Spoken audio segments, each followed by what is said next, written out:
Call Brendan Horan. Thank you, Mr. Chair. We're debating part 2 of this bill, the part that is entitled Salaries and Allowances of Members of Parliament, debating clauses 9 to 15 of the bill, which start off and importantly by stating that the Remuneration Authority determines the salaries and allowances of Members of Parliament.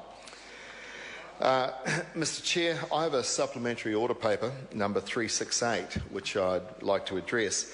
It inserts a new clause 9A and would address the practice, not required by law, of the authority giving MPs a pay rise every Christmas.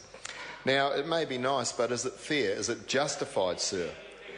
What the new clause 9A will do is this. The Remuneration Authority will set the pay rate for MPs before each general election, and that pay rate, that determination, will apply for the full 3-year term of the Parliament. MPs' wages will be fixed for each term of Parliament if that amendment is adopted. Now, sir, back last Christmas in December, I promised that I would put forward an amendment in a bid to get Parliament to agree that salaries would be set by the Remuneration Authority before the next election. And, sir, this keeps this promise. 3 weeks ago, I wrote to all parties in Parliament seeking their support. And quite honestly, I cannot understand why anyone would vote against this. If adopted, the new law would still require the Remuneration Authority to independently set the salaries of MPs. The difference is that the determination would be published about 3 months before the election. That way, every candidate running for Parliament and all the voters will know the remuneration of MPs for the next 3 years. Voters will choose their MPs and will have an end to the spectacle of Christmas back pay bonuses. A commentator said that unless MPs enjoy the annual self-flagellation they go through, they should vote for this SOP. He went on to say, and I quote, "Some MPs may be reluctant to support this amendment because it is from Horan." Now, I don't know that particular commentator very well at all, but I would say that would be very short-sighted and cutting off the nose to spite the face. Certainly, I would appeal to every party, every member here to support this SOP. We are elected, Mr. Chair, for a fixed term of 3 years. None of us can be certain that we will be returned in November of 2014. And yes, I will be a candidate at the general election, and I may or may not be back.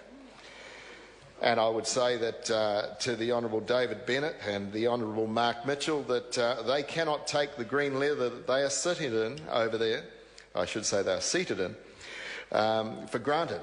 It's up to the voters to exercise their judgment, and those members may not like the verdict of the public this time next year.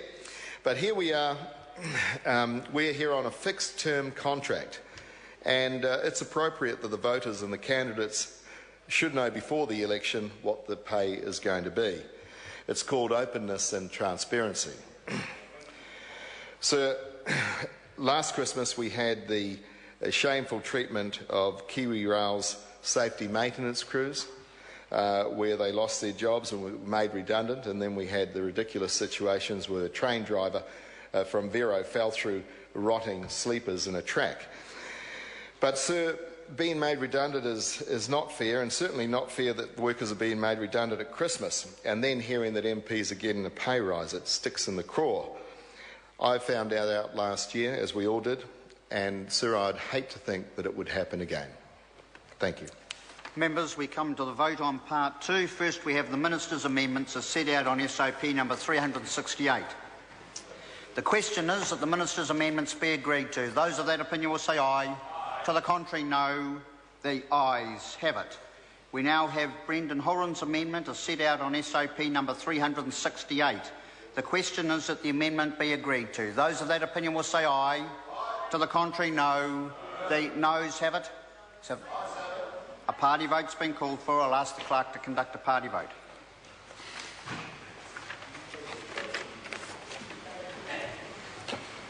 New Zealand National. 59 opposed.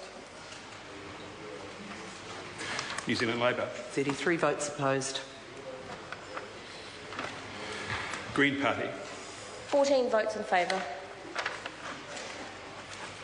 New Zealand First. 7 votes opposed. Māori Party. 3 opposed.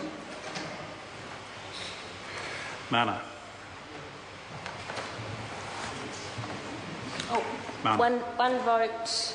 My apologies. One vote in favour. ACT New Zealand. 1 opposed. United Future. 1 opposed. Brendan Horan. 1 opposed. 1 vote in favour. Any other votes?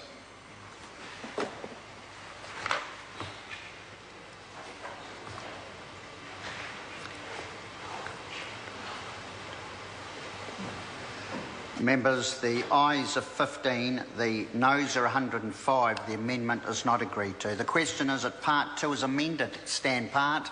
Those of that opinion will say aye. To the contrary, no. The ayes have it.